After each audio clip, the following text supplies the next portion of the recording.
kaibigan, nagkatakutan sa kanyari ko. Kung pumalang na,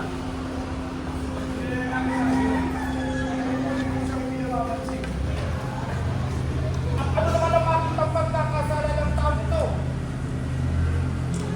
Ang lakas bang iyan na nasa inyong harapan ay nahuli namin. Nahuli namin nanunod sa aming mga kabayan na maglimagsi at nagbabawal na magbayad na buwis sa Emperador Sam at pinaniniwala niya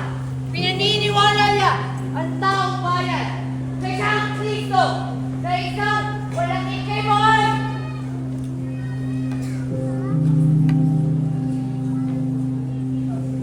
Totoo ba? Totoo ba na ikaw ang isang hari na kanilang kultural?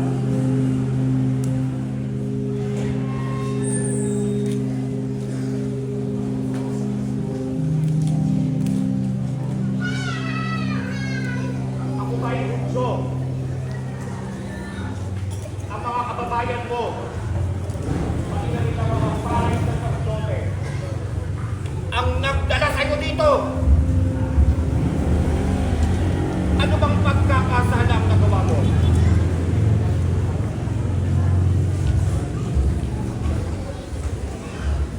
Dahil ito ay isa sa ito.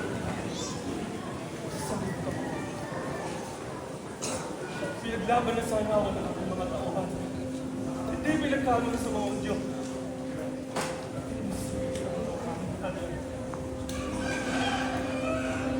Totoo nga na ikaw ay isang hari sa kanilang kultural.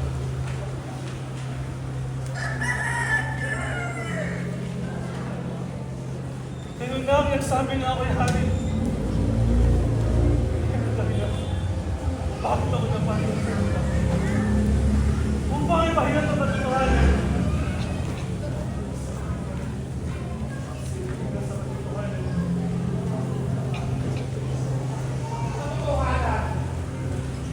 Katotohanan sa anong bagay, Jesus?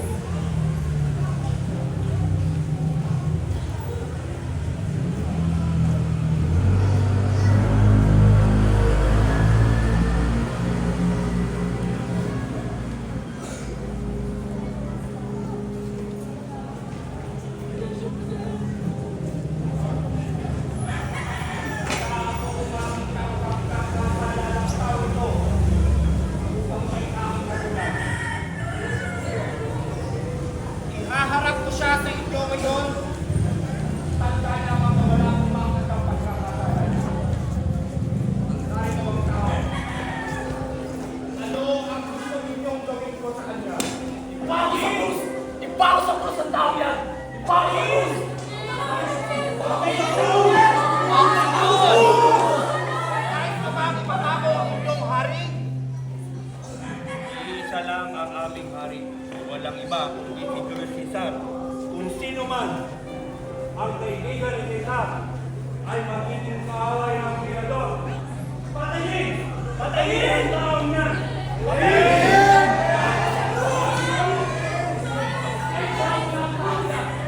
Ano po bang ibig nyo mangyari, mga na-gobernador?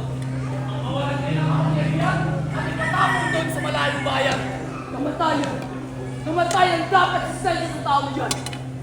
At ikaw, kung hindi mo sisensya ng tao yan, ay nagtataksin ka sa iyong Ako? Ako na gobernador at hukom sa bayang ito?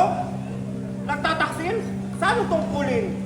sa hindi mapaglato sa tao yan! Ulit wala nga akong makitang pagkakasala ng taong ito upang siya'y aking matulad.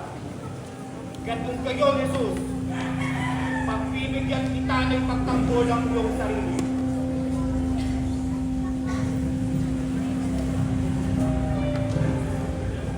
Ano, Jesus?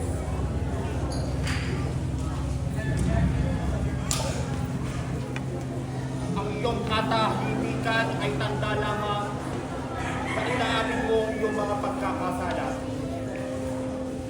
Yan mga taong bayan na naririto, nais kong malaman ninyo na kapag sa tuwing isapit ang ganitong kapanahunan ng Pasko, ay may kapangyarihan na mo makapagpalaya ng isang bilanggo ng ayon sa inyong kapusuan. Yan mga kawal, pinag-uutos ko. Pasok mo Barabas.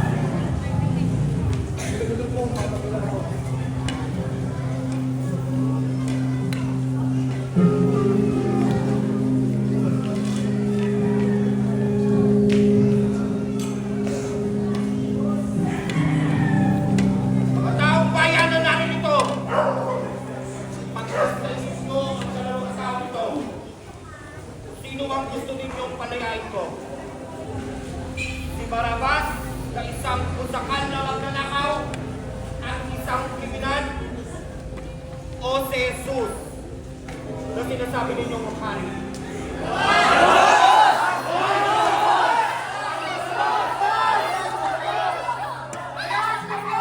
Hoy, babae! Wala ka nang magagawa!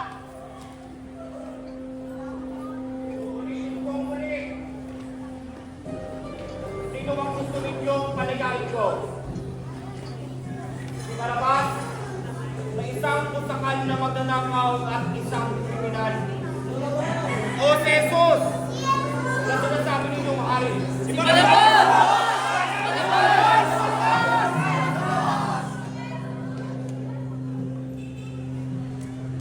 Jesus, taong bayan nang nagpasya.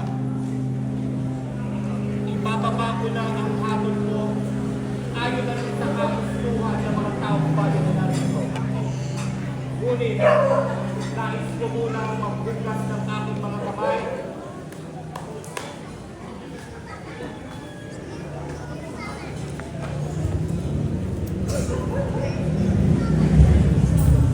Tanda lamang na wala akong makitang pagkakasala ng tao ko.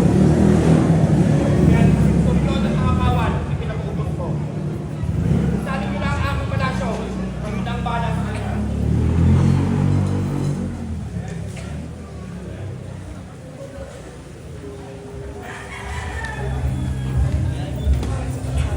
Yahin si Barabas! Sa wakas! Ang takas na din!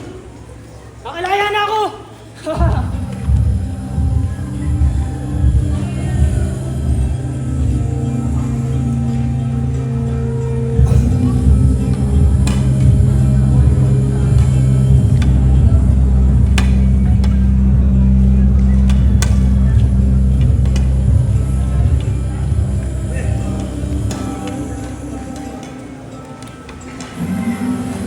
Bakit ito yun? Hindi ba ang aking katao ito ay magdusa ni Pao sa krus? Ngunit wala akong makita krus na bubuhatin niya sa bundok ng Golgotha.